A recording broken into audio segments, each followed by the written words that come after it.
Complex calculations. Students board पर देखिए यहां एक कैलकुलेशन लिखी हुई है। क्या बिना कैलकुलेटर के आप इसका आंसर निकाल सकते हैं? देखो दो तरीके से इसके आंसर निकाल सकते हैं हम। पहला कि इसका आंसर एक्यूरेट निकाले, लेकिन उसमें बहुत ज्यादा टाइम लगेगा और एग्जामिनेशन में हमारे पास इतना टाइम है नहीं। दूसरा मेथड क्या है? Approximation method. अप्रोक्सीमेशन मेथड कैसे करते हैं एक बार इसको हम थोड़ा सा ब्रीफ में समझ लेते हैं। बहुत ही ध्यान से देखेंगे, बहुत ही ज्यादा ध्यान से। अप्रोक्सीमेशन मेथड के अंदर हम क्या करते हैं? राउंडिंग ऑफ करते हैं। राउंडिंग ऑफ करते हैं। देखो अप्रोक्सीमेशन में जब राउंडिंग ऑफ आता है तो ये सब प्रैक्टिस से आता है। राउंडिंग ऑफ जब हम करेंगे तो कैलकुलेशंस हमारी कैसी बनेंगी? इजी कैलकुलेशंस हमारी बनेंगी। कैलकुलेशंस कैसी बनेंगी बेटा?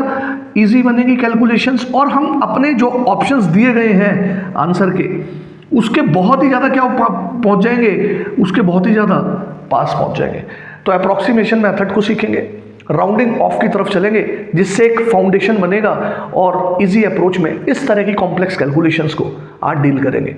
ओके स्टूडेंट्स, बहुत ध्यान से मैंने एक डेसिमल नंबर लिखा 1.38। अब ये डेसिमल नंबर किससे बना है? एक डेसिमल पार्ट है 0.38 और एक इंटीजर है 1, तो डेसिमल नंबर बन गया। अब आप कहोगे सर इससे फायदा क्या मिलेगा? अरे बेटा चलने तो दो वीडियो को आगे, ऐसी थोड़ी ना पढ़ाने आया हूं। अप्रोक्सीमेशन का बेसिक सिखाऊंगा। राउंडिंग ऑफ, अगर मैं आपसे कहूं इसको राउंड ऑफ करो डेसिमल फर्स्ट प्लेस पर, क्या बता पाएंगे आप? यही तो सिखा रहा हूं। डेसिमल सेकंड प्लेस पे इसको राउंड ऑफ करो, यही तो सीखना है आपने।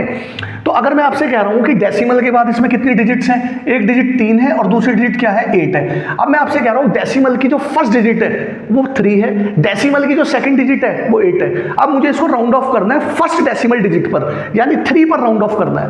तो मुझे इसकी अगली डिजिट पकड़नी पड़ेगी 8 और कंपैरिजन करना पड़ेगा। इसका एक बेस वैल्यू ले लेते हैं 5। अब ये देखना पड़ेगा कि 8 यहां 5 से बड़ा है या छोटा है या बराबर है। भाई कोई भी नंबर दूसरे नंबर से बड़ा हो सकता है, छोटा हो सकता है या बराबर हो सकता है। यही तो 3 पॉसिबिलिटीज हैं। तो 8 यहां पर 5 से बड़ा है। अब हम ये देख लेंगे कि भैया 8 जो है ये बेस वैल्यू 5 से बड़ा है, तो हम क्या करेंगे? इस 3 में 1 बढ़ा देंगे। तो ये अप्रोक्सीमेशन में आप इसको राउंड ऑफ करोगे तो ये आ जाएगा 1.4।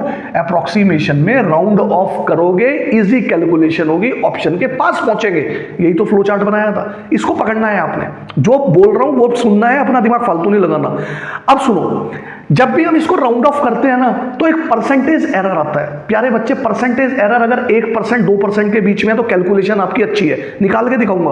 अगर वो 3% तक जा रहा है तो भी ठीक है, लेकिन अगर वो 5% 6% जा रहा है तो फिर कहीं ना कहीं दिक्कत है और मोर एंड मोर प्रैक्टिस की जरूरत है। यहीं से ये डाउट्स हम निकालेंगे, परसेंटेज एरर को अच्छा बनाएंगे अप्रोक्सीमेशन करके। समझ गए आप मेरी बात? अब तो ये 1.4 अप्रोक्स आ गया। अब सुनो मेरी बात, अब ये देखेंगे कि हम परसेंटेज में एरर क्या आता है। अभी मतलब कितना इंक्रीज या डिक्रीज हुआ वो निकालते हैं, फिर ओरिजिनल से डिवाइड करते हैं, इनटू 100 करते हैं। तो कितना इंक्रीज हुआ यहां पर देखो 1.4, राइट, 0 लिख लूं, और 1.38 अगर मैं इसका डिफरेंस लूंगा तो यहां मिल जाएगा मेरे को 0.02। ये 0.02 आ गया, राइट। डिवाइड करोगे आप, ओरिजिनल कितना था? 1.38 इंटू 100। अब आप इसको कैलकुलेट करोगे, एरर आ जाएगा 1.45%। मैंने आपको बताया था अगर एरर 1-2% के बीच में आ रहा है तो हमारी कैलकुलेशन बहुत ही ज्यादा बढ़िया है। अब कोई बच्चा कहेगा कि सर एक बात बताओ, आपने इसको डेसिमल फर्स्ट प्लेस में राउंड ऑफ किया, अगर सर इसको इंटीजर पार्ट पे इस पूरे नंबर को हम राउंड ऑफ करें तो कैसा रहेगा? उसमें भी परसेंटेज एरर देखते हैं। तो अगर कोई बच्चा इसको 1.38 को, है ना, बहुत सारे स्टूडेंट्स आप देख रहे हो 1 भी लिख सकते हो। क्या लिख सकते हो? 1.38 को अप्रोक्सीमेशन में किसी बच्चे ने इसको 1 लिख दिया। कैसे लिख दिया 1? देखो उसने क्या करा, इस डेसिमल डिजिट को यानी 0.38 को कंपैरिजन किया किससे? अब यहां लिखना पड़ेगा आपको 0.50। जैसे वो 5th-6th क्लास में हम राउंडिंग ऑफ करते थे, वही तो चीज है, बस डेसिमल में कर रहे हैं। 5 से हम बेस पकड़ते थे, तो यहां पर 0.38 है तो यहां पर मेरे को 0.50 लिखना पड़ेगा। दिख रहा है ना आपको? तो ये 0.38 क्या है? 0.50 से क्या है? छोटा है। तो अगर छोटा है तो मुझे इसको भूल जाना है, इसके अंदर कोई इंक्रीज डिक्रीज नहीं करेंगे, यहां पर ये 1 आ जाएगा। अब देखना परसेंटेज एरर क्या आएगा। परसेंटेज एरर निकालने के लिए मैंने आपको क्या बताया था? आप ओरिजिनल कितना है 1.38 माइनस 1 करेंगे, है ना, जो बड़ा होगा उसमें से छोटा माइनस करेंगे तो 0.38 आ जाएगा। ओरिजिनल कितना था? 1.38 था, और परसेंटेज के निकालना है तो इंटू 100, और यहां पर आपने परसेंटेज लगा देना है, यहां पर तो परसेंटेज लगा ही लेना आप। तो ये आ जाएगा अप्रोक्सीमेशन में आपका 27.5%। अब देखो यहां पर एरर 27.5% एरर आ रहा है। फील द डिफरेंस कि कोई बच्चा अगर इसको यहां पर 1 लिख रहा है और कोई बच्चा इसको 1. 4 लिख रहा है, व्हाट इज द डिफरेंस? क्या पढ़ा रहा हूं स्टूडेंट्स आपको, क्या पढ़ा रहा हूं आपको, ये फील करो। देखो आप, इसलिए ये काम आसान नहीं है कि मैं डायरेक्ट आपको क्वेश्चन करा देता तो आधे से ज्यादा बच्चों को तो समझ में ही नहीं आता। फील द डिफरेंस, समझ पा रहे हो? इसको राइट डाउन करो, इसमें प्रैक्टिस करनी है अब आपको, ठीक है। अच्छा, एक चीज और देखते हैं, राउंडिंग ऑफ अगर आपने समझनी है ना तो यहाँ पे थोड़ा सा राउंडिंग ऑफ आपको और समझाता हूँ। देखो, अगर आपने यहाँ पर इसको तो देख लिया, इसको देखो अब आप, अगर यहाँ पर ये ऐसे आ जाता, यहाँ पर ये ऐसे आ जाता 1.384, ये ऐसे आ जाता, ठीक है। मैंने कहां तक राउंड ऑफ किया था? फर्स्ट प्लेस तक राउंड ऑफ किया था। अगर मैं इसको सेकंड प्लेस तक राउंड ऑफ करता, यहां पर 8 पे राउंड ऑफ को पकड़ना पड़ेगा और 4 को देखना पड़ेगा 5 से छोटा है बड़ा है। 5 से छोटा है तो मुझे कुछ नहीं करना, इसमें ना इंक्रीज करूंगा ना डिक्रीज करूंगा, ये आ जाएगा 1.38 एज इट इज। समझ में आई बात? अगर ये ऐसे नंबर होता 1.3847 आ जाता। अब कोई बच्चा कहेगा सर थर्ड डेसिमल प्लेस पे राउंड ऑफ करके दिखाइए 4 पर, तो मुझे 7 को पकड़ना पड़ता और 7 जो है 5 से क्या है? बड़ा है। बड़ा है तो मुझे इस 4 के अंदर एक ऐड कर देना था 385। समझ में आ रही है? ये अप्रोक्सीमेशन आया।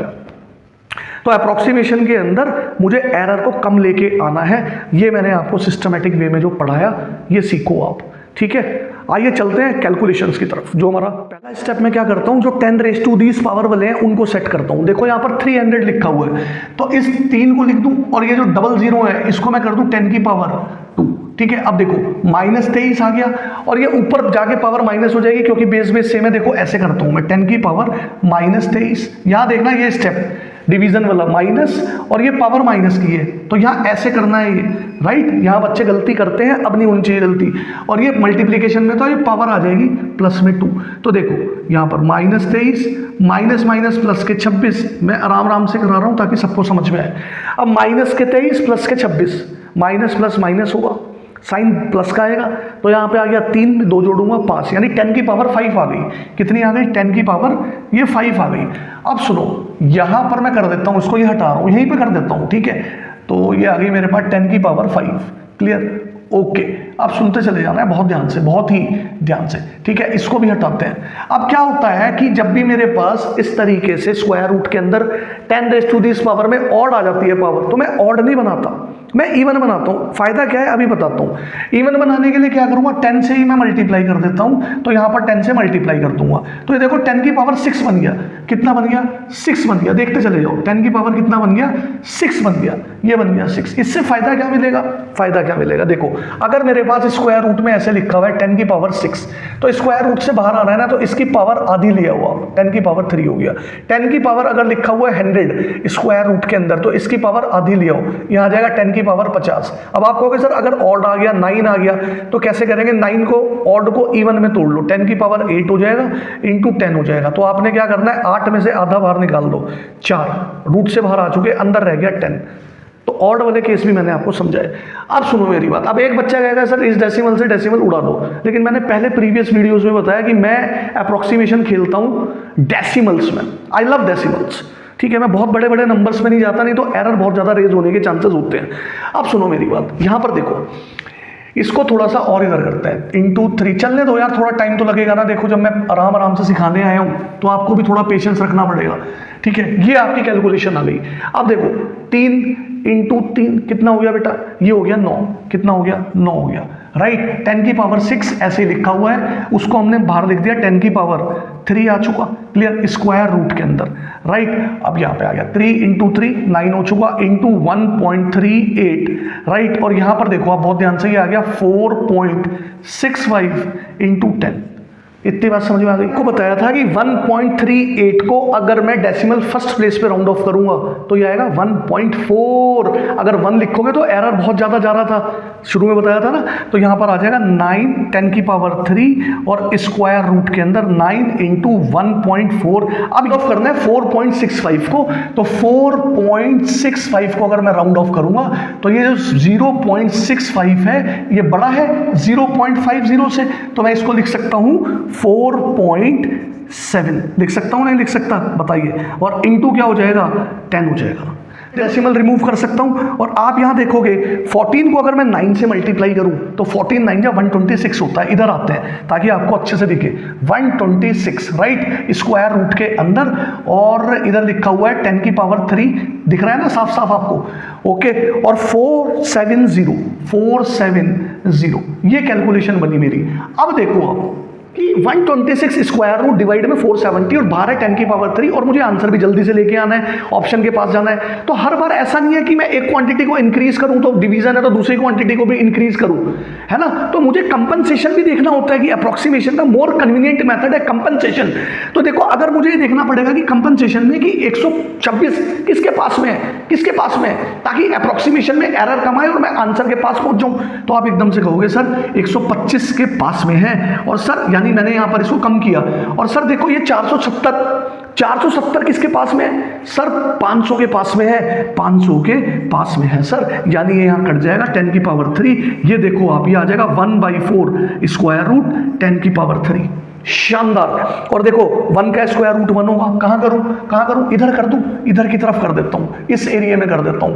तो 1 और 4 का हो जाएगा 2 इंटू 10 की पावर 3 का मतलब 1000, और ये आ जाएगा मेरा 500। यानी मैं अप्रोक्सीमेशन मेथड से राउंडिंग ऑफ करके इजी कैलकुलेशन बनाकर ऑप्शन के पास पहुंच गया।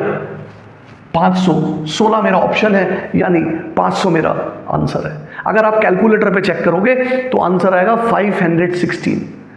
क्लियर, कैलकुलेटर उठाना नहीं है। तो आई थिंक जो पढ़ा के जा रहा हूं ना, देखो बच्चों, हो सकता है बच्चों के डाउट रहे, उन डाउट्स को चुन चुन के मारना आपका खुद का काम है, मैं तो पढ़ा के चला जाऊंगा। कैसे मारोगे उन डाउट्स को? प्रैक्टिस करोगे, सारे काम छोड़ देना कुछ टाइम के लिए, 2-3 पीरियड्स के लिए, ठीक है। इस पर बैठो, महारत हासिल करो। सच्ची बता रहा हूं, आप ज्यादा नहीं 3-4 दिन इस पे काम कर लो, अटेंशन कंसंट्रेशन लेके, अप्रोक्सीमेशन मेथड्स के, आप बादशाह बनोगे। Take care yourself, bye bye.